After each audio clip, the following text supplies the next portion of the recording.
It is easy for even seasoned EFT practitioners to develop blind spots that limit results. In this episode, you and I will explore 3 big mistakes too many EFT practitioners make and how to avoid those success-blocking mistakes, whether you're working on your own issues or you are helping others.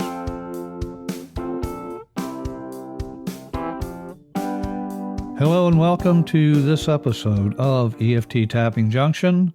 I am your host, Steve Carter, founder of Stress Solutions, LLC, and the Stress Relief Radio Network.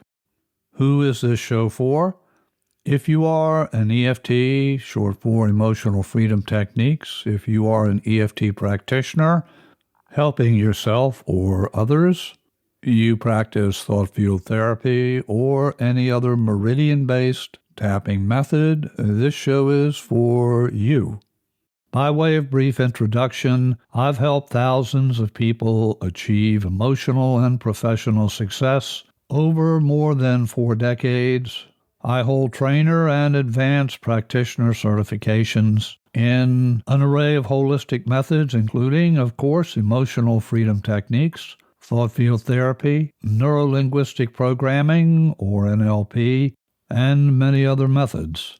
In this episode, you and I will identify 3 all too common big mistakes too many EFT practitioners make, and how to ensure you do not make any of these mistakes, whether you're working on your own issues or you're helping others create happier, healthier, and more successful lives. Mistake number 1, lack of precision in identifying the issue. Lack of precision in identifying the issue. One key aspect of EFT is pinpointing the specific problem that needs to be addressed.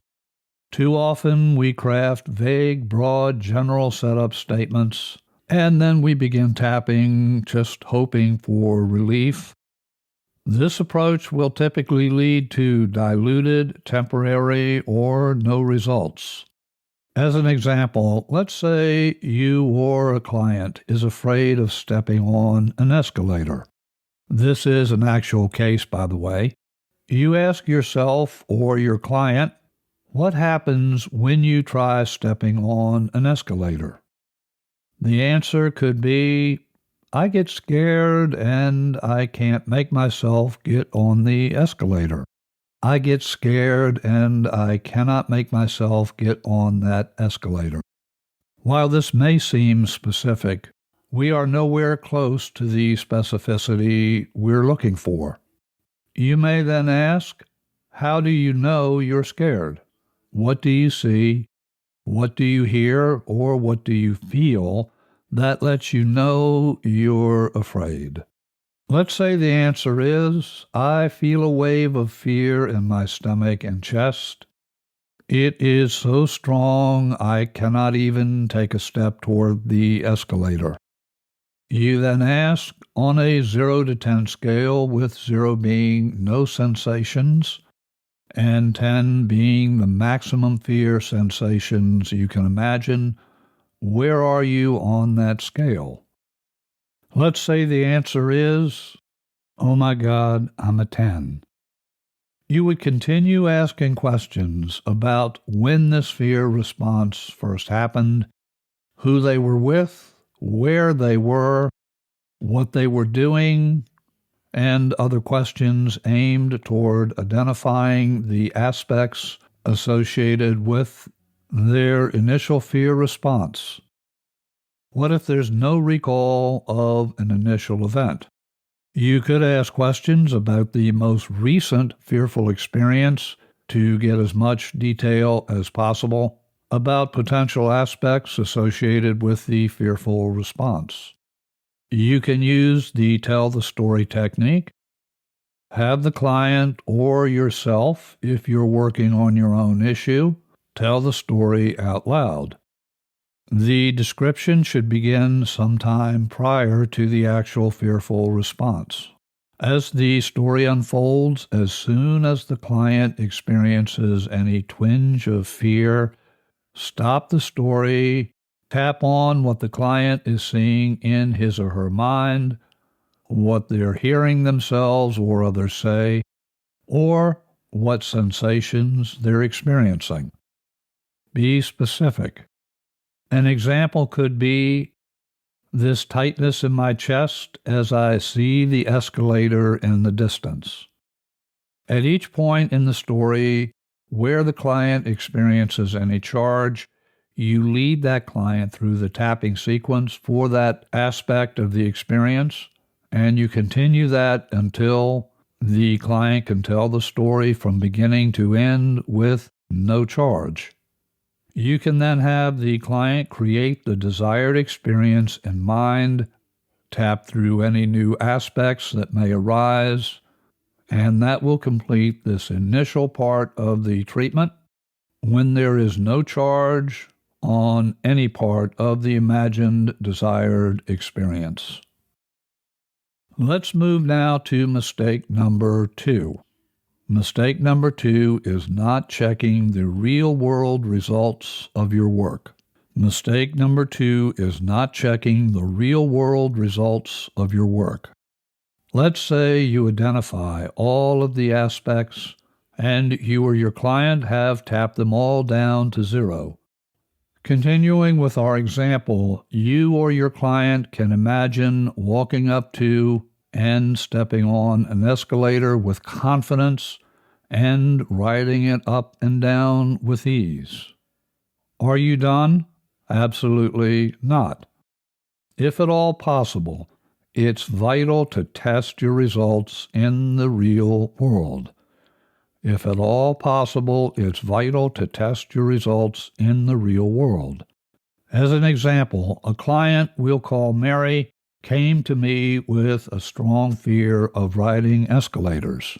She was petrified, even thinking about stepping on an escalator, and that was the case whether she was thinking about riding the escalator up or down. As best she could recall, there was no single incident that led her to this fear. The phobia simply came over her much like a panic attack when she was shopping in a mall.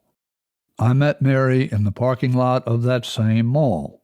We went through the tell the story steps and identified and then tapped out several aspects to arrive at a 0 suds level when she imagined herself stepping on an escalator in that mall. It was then time to go into the mall. As we entered the mall, I watched her closely and noticed a fear reaction as soon as she saw the escalator about 50 feet away. I asked her, "What are you feeling?" She replied, "My stomach is starting to hurt." I led her through a tapping sequence to calm that reaction until she was at 0 on the SUD scale. She stayed calm until we were about 10 feet away. Her fear reaction again spiked, and again we tapped it down to 0. Through my conversation with Mary in the parking lot, I learned she was petrified of riding the escalator either up or down, but she was most fearful of riding it down. With that information in mind, I had us walk away from the bottom of the escalator and took a nearby elevator up to the 2nd floor. As we exited the elevator and walked toward the down escalator, Mary stopped and said, "I'm petrified of getting on that escalator." More tapping and more steps until she was standing in front of the escalator. She said, those steps are moving so fast." That turned out to be a very important aspect, and we tapped on, "Those stairs are moving so fast. Those stairs are moving so fast." She again looked at the moving stairs and said, "Those stairs don't bother me now, but the light shining through the stairs as they move are very disorienting."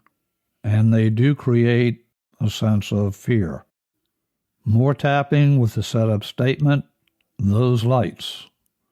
With that final aspect at 0, she confidently stepped on the down escalator.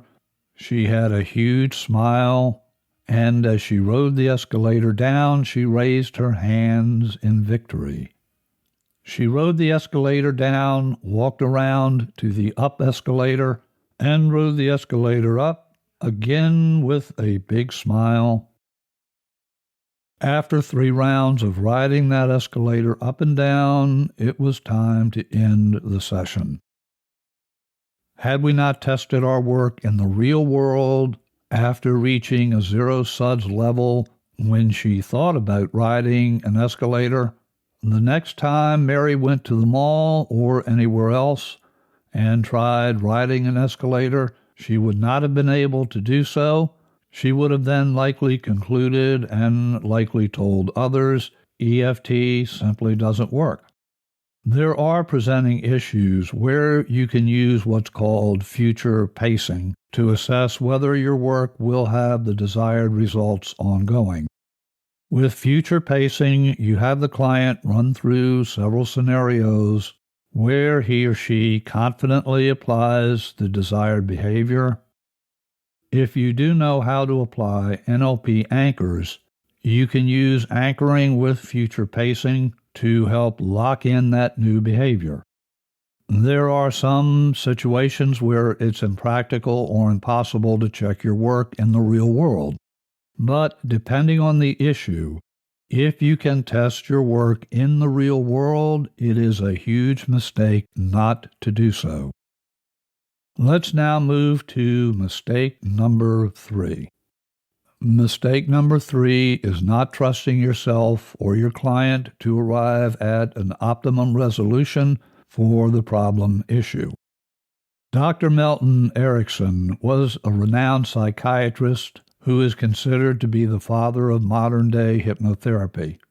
One of his steadfast principles of treatment was that each and every client has within them the knowledge, wisdom, and ability to solve their own problems. Each and every client has within them the knowledge, wisdom, and ability to solve their own problems. The job of the therapist is to help the client access that wisdom and help the client put the solutions arising from that wisdom into their day-to-day behaviors. Far too many EFT practitioners believe they know what's best for a given client and will try to steer the client toward accepting the solutions the practitioner concludes will, quote, fix the client's problem. Due to extended travel, I personally had 2 clients I had to send to 2 different internationally known practitioners. I had successfully helped both of these clients with multiple issues over several years, but due to an extensive travel schedule in each of these cases, I was unable to work with these 2 people when they needed help, so I referred them to professional practitioners I thought would do a good job for them. After referring one client out to the first therapist, the client contacted me in tears. She told me the person I referred her to told her the only way she was going to find happiness was to divorce her husband, something she had absolutely no desire to do. The second client I had referred out to another therapist I trusted and I thought would take care of the client. That client also had a frustrating experience. In this second instance, the therapist urged the client to walk away from her business, a business she loved. Why did the therapist want her to walk away? Because the therapist concluded it was time for the client to retire. In both cases, I was able to undo the damage and help each client find the deep wisdom and knowing that was within to solve their respective presenting issues. In addition to these two examples, I've lost count of the number of clients who have come to me after working with other practitioners who they said did not really listen in a way that they felt heard and supported. After working with hundreds and for some long-term practitioners, thousands of clients, it's understandable that a given practitioner could create a set of beliefs that support the idea that they, as the experienced therapists, know what's best for any given client. While that may be understandable, it is also wrong. Your job is to help each client connect to the inner wisdom within so they can solve their own problems. You do this by helping each client uncover disempowering beliefs hidden from conscious awareness. Once those beliefs are conscious, your job is to help each client discover and act on the empowering beliefs that are also already part of their inner wisdom, or that can be created through their inner wisdom and knowing, the inner wisdom and knowing within each person. If you're working on your own issues, know you already have the wisdom within to change whatever needs to be changed and to do whatever needs to be done. Know also empowering questions, positive empowering affirmations, and EFT tapping are key tools to create your new chosen reality. To summarize, mistake number 1, lack of precision in identifying the issue.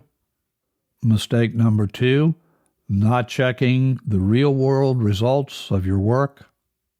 And mistake number 3, not trusting yourself or your client to arrive at an optimum resolution for your own or for their own issues.